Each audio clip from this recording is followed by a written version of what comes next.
ahead. Hello, where's my sign? Like, 1, 2. Right. So, we are live on 3. Okay, what's up everybody? It's your girl Leyla Stacked. You already know what it is, one-on-one with Leyla Stacked. We are in Düsseldorf, Germany, October 19th. And we are backstage at the Lil Wayne concert. You already know that a tour or a concert ain't nothing without the DJ. And who is Lil Wayne's DJ? Of course, the infamous DJ 4-5. Yeah. Alright. Who just joined me for a little chit chat, you know, to tell me about, you know, his path and the tour life, of course, and what it's like to be a tour DJ. For all the DJs out there who are trying to become a tour DJ, this could be interesting. Oh yeah. And yes, thank you very much for coming. Thank you for having me. No, you. Like, yeah. Thanks for taking time. Yes. What's up? Like, What's up? How's it going? It's good. Tour kicked off last week. Tour is amazing right now. Like we're really, you know, in the beginning you always start off a little slow and you still a little, but now we are moving. Like since since Paris. We've been crazy. How much sleep did you get yet? Probably 4 hours. That's a good night. That's a good night. Okay. But it was on the bus, so you know it wasn't like in a bed. So I think I got an hour in a bed, and then call time. We went to the bus, and I slept on the bus for maybe 3 hours. So okay. I'm good enough. though. No, that's DJ life. That's DJ life. And you still look good, like no dark shadows. Nothing, like, and it ain't no concealer neither. I'm close. Right, see all up on me now.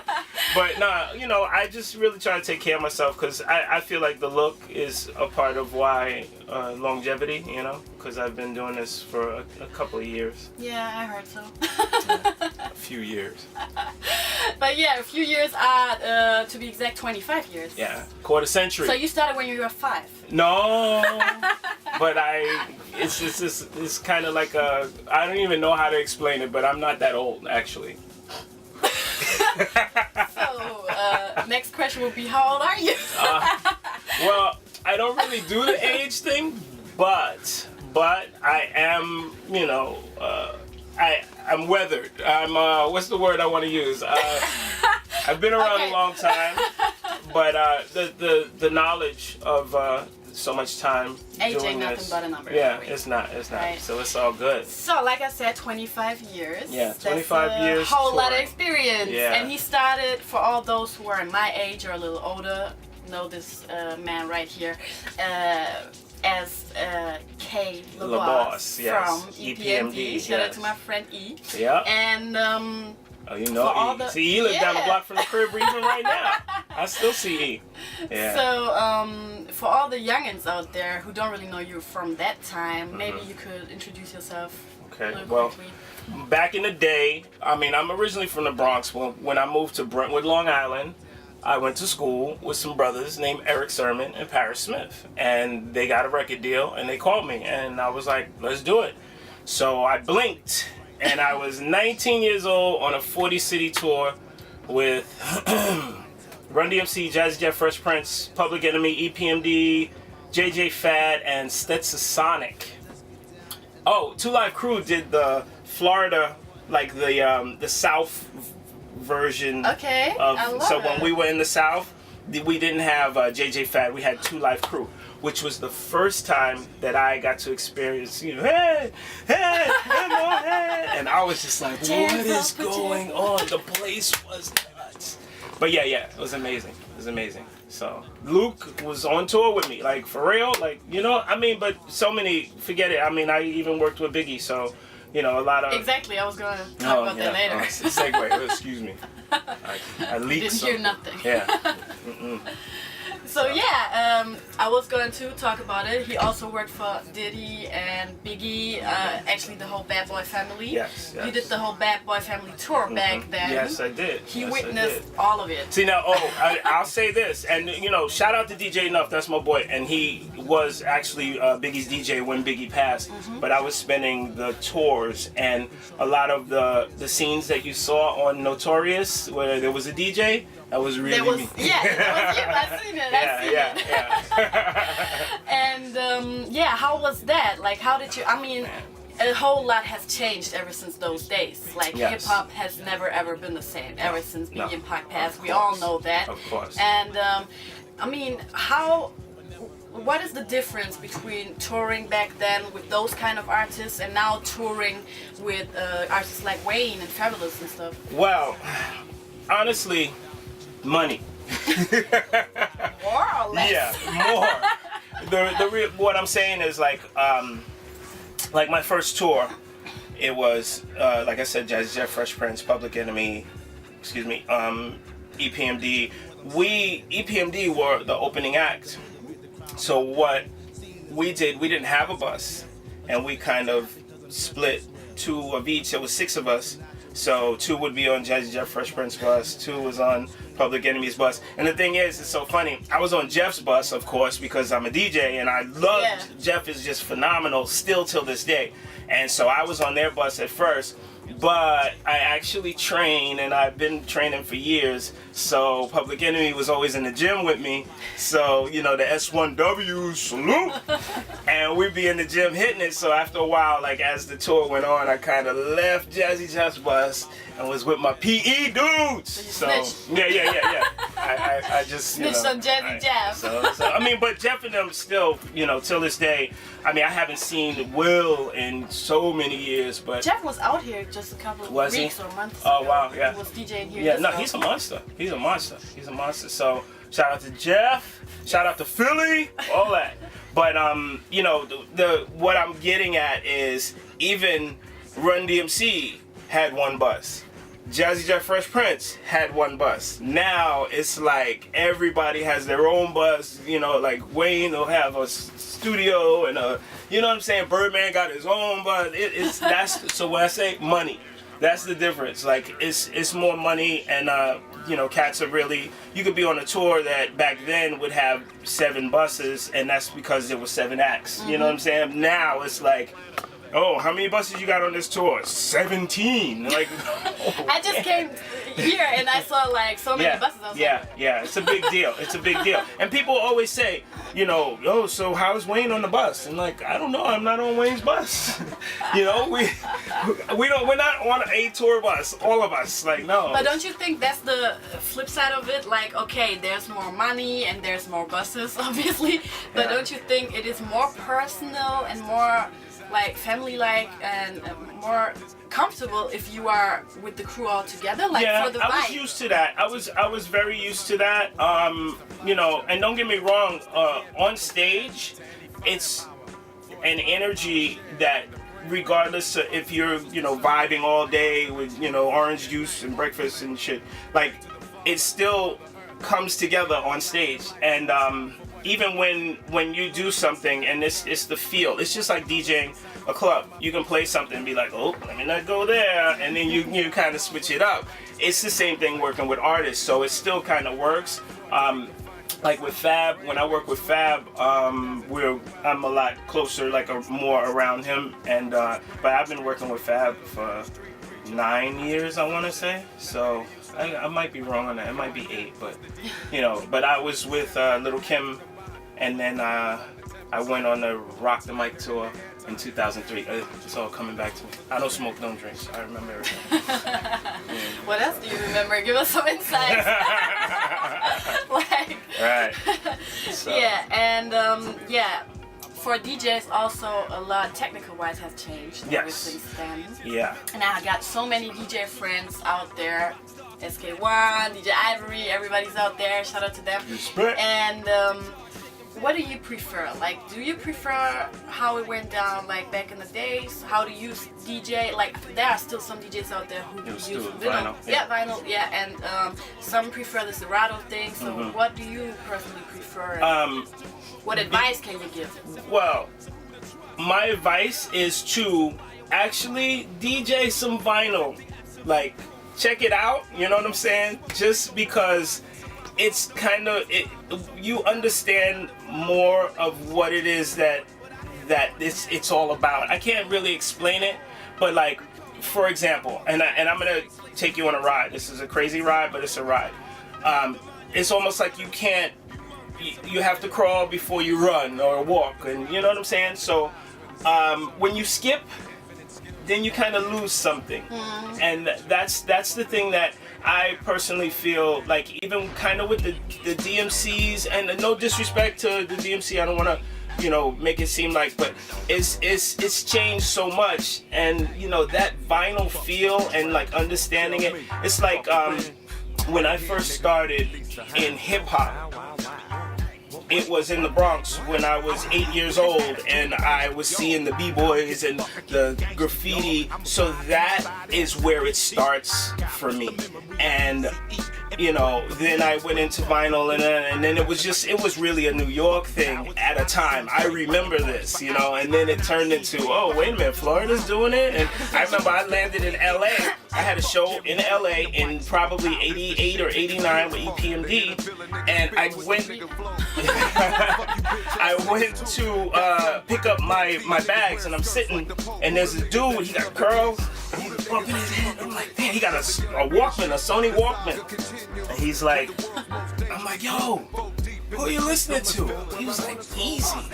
Who the fuck is Easy? I had no clue who Easy was. Didn't know. And it really wasn't until like Yo MTV Raps that it really spread for everyone to understand that it was like, oh shit, oh, they're doing it too. Oh shit, North Carolina got it crack. Oh shit, you know, so, and me traveling and seeing it, you know. But that night I did a show with NWA and was like, you know, and it introduced me. Then I came home, and so until that show you didn't know about them. No. So turns out that night we end up doing a show with NWA, and it was just like, whoa. And you know, even that night, now that I really think about it, that was the first time that I saw like fights outside of a club, and the fucking helicopter came out of the sky, and you're like, really? Like, really? And the dogs, and it was just like, y'all was hard and yeah, exactly. I'm like, I thought New York was crazy. This is nuts with the spotlight. I'll never forget it. So, you know, LA was like, whoa. And then after that, when I went home, then I was like, you know, NWA all day. And then when Ice Cube bounced and he was talking his shit, it was just like, ah. So yeah. I had a what was that? Mitsubishi Galant I was driving back then. I remember. Wow. So yeah. It was hip hop growing, and you know, and the thing is that a lot of the kids today, I just really feel like the respect has changed, and it's supposed to. It kind of gets a little watered down because of the years, and so like, you know, when you start talking about somebody being old, and you know, and I'm old, you know, but I'm just saying, it's like, yo, you know, you popping right now, but you're popping right now because of, what up, baby? Alright? You popping right now because of the fact that these guys did what they did. Set them up. Yeah, Laid them out. exactly. So, you know, I always say some of these guys came into the middle of the movie, so they missed the beginning. The beginning. Yeah. And they didn't really have to work as hard as those people did. Yeah. So, you know, I think that eventually, when those guys turn into kind of like the old school guys, the respect, they'll get it, and they'll be like, oh, I get it. So, I mean, that's just my take on it, you know. So, what are you personally listening to? More the old stuff, or do you also listen to new artists? I listen to everything. One of the I give you two. Every DJ answers to that question. This is the truth. Two reasons why I'm still here. Reason one is because of technology. I'm interested. So there are DJs now, and I'll challenge you. I don't care who you are.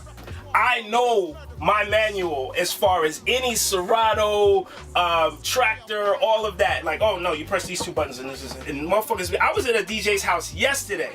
My boy, I fucks with him. He's my homie. And, you know, I don't want to, you know, shout him out because he didn't know, there were certain things that he didn't know. And I was like, yo, homie, no, all you gotta do is this. He was like, oh, but, you know, I don't even really, I mean, I like to read, and I sit down and I'll read a manual from cover to cover to understand what it is that I have, yeah. So that's one thing. And the other thing is, I really love music. Like, just like I really love DJs. If you are a DJ doing your thing, you know, I like the skill side of it. I like the scratching. I like beat juggling and stuff like that, but it's not something you can do everywhere, so you have to adjust. But this DJ thing, like, it's love for me. If you're a DJ, I got love for you. Like, there's no like love lost, even if you hating on me. Like, you a DJ, so you are doing what I'm doing and spreading it around. You know, I was 12 years old first time I got turntables, did my first party at 14. So when I started DJing, I was just like, oh man, like, this is it. I'll tell you a quick story. It's crazy. See, I'm up now. I'm up. That was good. When I was in 3rd grade in the Bronx, my teacher was Miss Miller. We had to write 2 paragraphs on what we wanted to be when we grew up. So, seriously, I'll never forget this. My cousins were DJs in the Bronx, so I put that I wanted to be a DJ.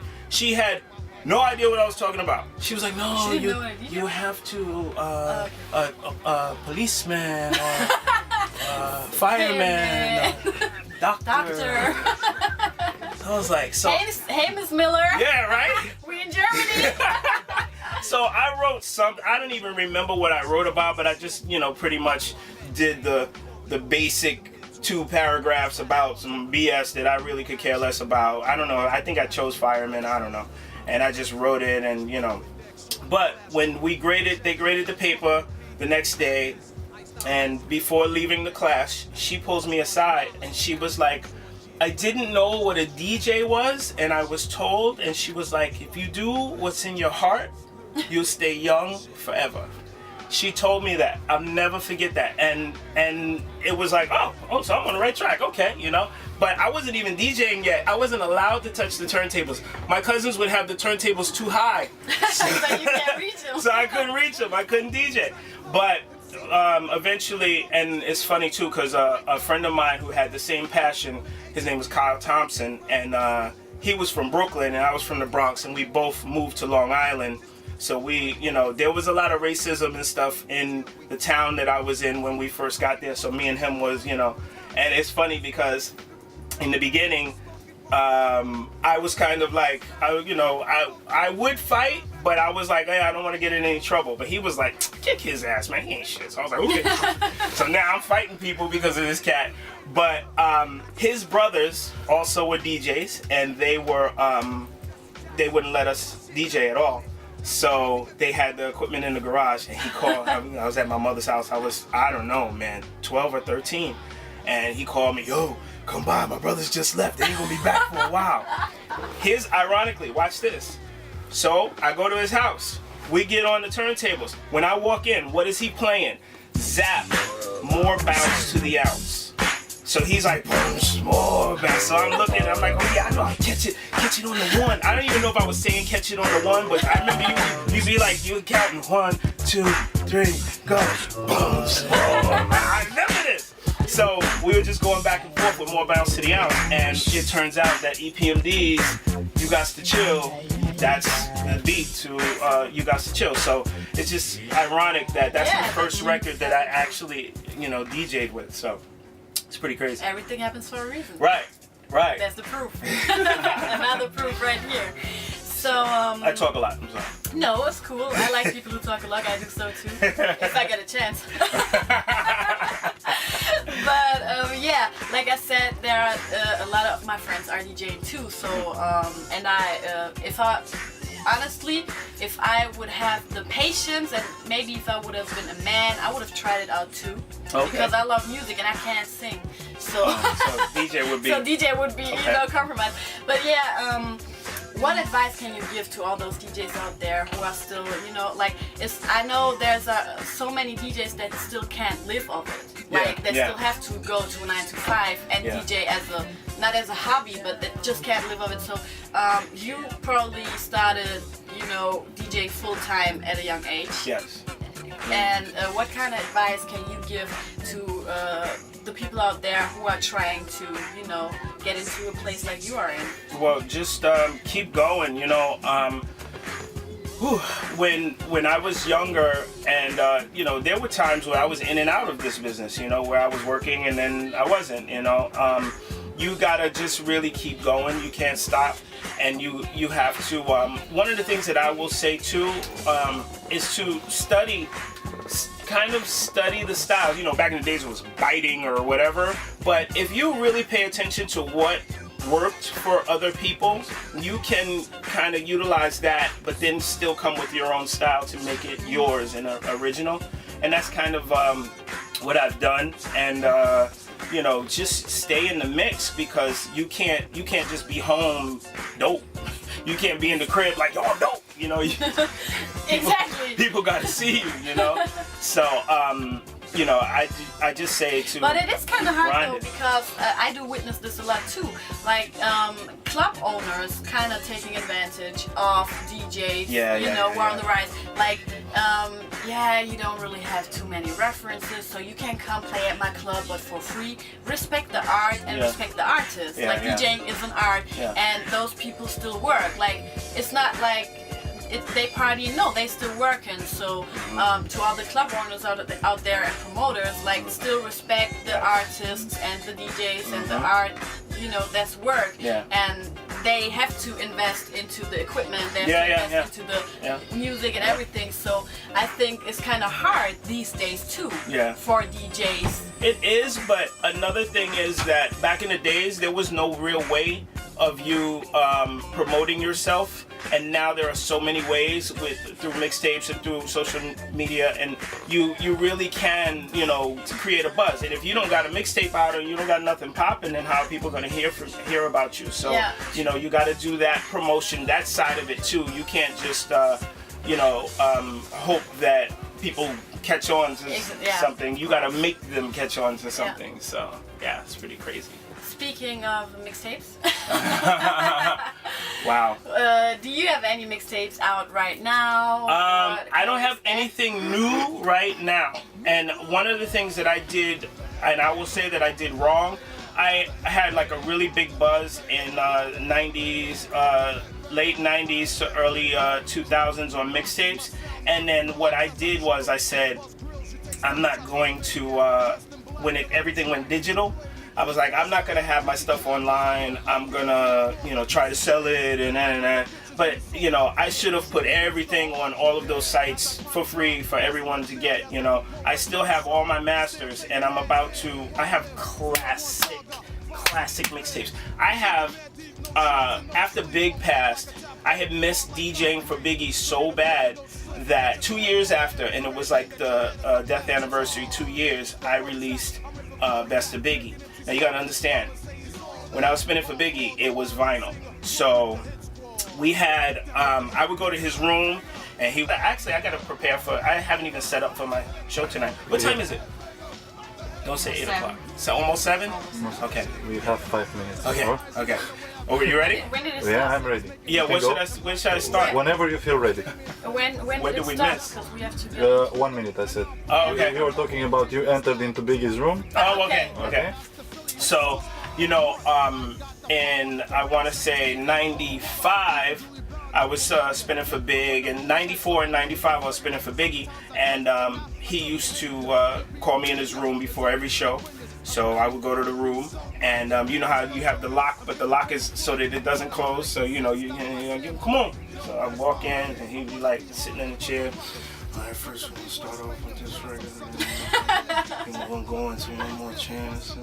I remember it. I see it. So, and what I would do was I would have a pillow on the floor, and I would be going through crates, vinyl, and each record that he said, I would hit the top, and I would take it. And so that now it would be in that order, and we would make the stack, and then I take it, turn it over, and put it in my bag just like that, and then I would do the show like that. So, you know, for your vinyl dudes, man, it was real in 95, 94, 95, it was just so crazy, you know, but I missed that. So what I ended up doing was a mixtape, 44 records long, of a Best of Biggie that I did, and it was not no Pro Tools. It was me really running through those songs because I missed how we used to run through, and we would do verses, like just one verse of something and on to the next, on to the next. So I have a mixtape that is really like me spinning, you know, for Big in my mind, you know, because he was gone 2 years. Is it still available online? I made it not available, but I mean, I'm about to make it available. You know, all of my stuff. I got my Best of Biggie, Best of Jay-Z Part 1 and 2, Best of Mary J. Blige. I got a lot of R&B stuff. I have so much stuff. Old school 80s hip hop.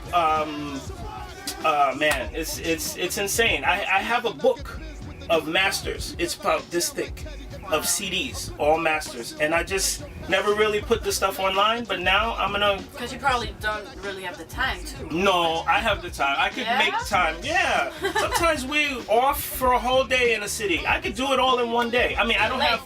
Yeah. I'm doing. Well, I'm in the gym. I ain't gonna lie, but you know, I really should make the time to. I don't have the whole book with me, but I do have some of those files with me because they're in my iPod and stuff like that, you know, and I enjoy them. I work out to the Best of Jadakiss. Oh, it's insane. I have so much.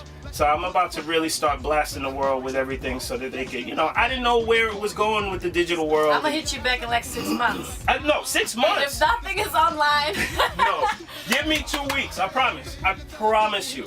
I promise. Heard that. Yes. It's all gonna be available online. I looked on that Piff. And just to see, and there are 2 mixtapes of mine that are up. I have like a hip hop mixtape that whatever was popping at that time is on that Piff, and then I did a street mixtape for Koch Records, and that's online. And I was like, oh, okay, well I got something that's really out there, but I have so much more. Like I kind of had New York City buzzing a little something, and then I had mixtapes out of state that I was mailing out, you know, every week and stuff. It was pretty crazy. The band's about to come in, so it's about to get crazy. Okay, so yeah, what can we expect from tonight? How's the tour with Lil Wayne? How is the tour is crazy. The tours are always crazy. We always have a good time. We always kill it. Yeah, it's about to go down, baby. We interviewing. That's the drummer. I just smell like perfume, so I just know. Oh, you are crazy.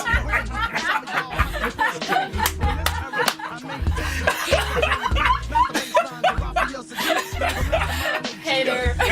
No, he's serious about it, yo. He knows. Like, yo, you got you some girls? Right. Why did you get me up? That's the drummer, boy. Shout out to Keenan. Shout out to Keenan. Yeah, the whole band is amazing. We have a great time. We have a chemistry on stage. You'll see it tonight. And, you know, it's a good time. It's a good time. Watch. You'll see. Any upcoming projects from DJ 405? More mixtapes. I am working on a tour, like a club tour, where I'm going to go everywhere. You know, I gotta structure it when Wayne's not doing nothing, and you know, I work with other artists and stuff too sometimes. So you know, I'm still scheduling it all, but I'm really working on. Honestly, I'm working on all my social network stuff, and you know, making things bigger for myself because I can't even lie. I really like to focus on the skill of it all, and he can rap. I really like to focus on the Google skill. him and you will find some videos. He can rap. I love the cut. I love the cut. So, and then and that's what a lot of DJs these days don't really learn no more. Yeah. This is true. This is true. So, but I gotta say this. Shout out to DJ Dysfunctional, because last night in Belgium we was doing it crazy, and we was cut. That boy could cut too. So we was back and forth yesterday. So that footage, I'm gonna get that out there somewhere because he had 2 cameramen. You got a vlog too, right? Like a Euro Pass. I see. Oh yeah. What's it called? Lil Wayne. Tour Passport. Tour The Tour Passport. Yes. Yeah. So you know, and that got like 40,000 hits. I was like, wow. Yeah, watch out for it. Lil Wayne's Tour Passport. Yeah. So we were really promoting. That was during rehearsal for the U.S. run. We did that. I did that a long time ago. That was like summer, like maybe early summer. So you know, but yeah, we're doing a lot of stuff, man. And you know, hit me on Twitter, DJ the number 4 OUR, the number 5 IVE. No F's. DJ the number 4 OUR, the number 5 IVE, and that's all of that. Instagram too. Huh? Well, Shambhala. The bracelet, Shambhala. Oh yeah. I don't know.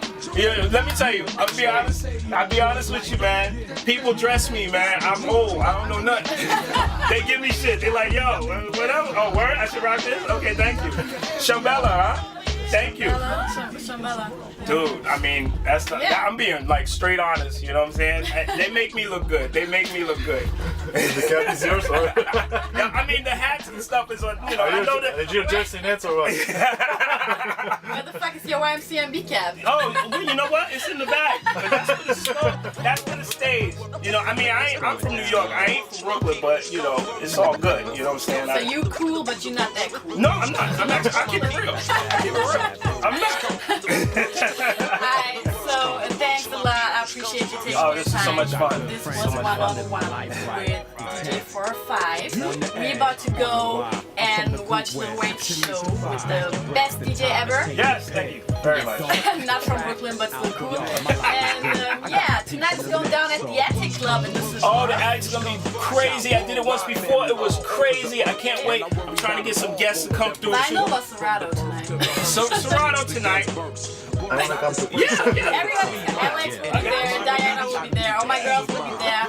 Everybody will be there, we'll be going crazy. And yes, thank you. I think you should go and set up. Yeah, I got work to do. I got work to do. All right. The score, different patterns of rhyming prepare me for war. So next time you see us, we'll be deadly on tour. When worst come to worst, my peoples come first. Word up, if worst comes to worst, I make whole crews disperse. You know it's family first. Gifted unlimited with dilated people.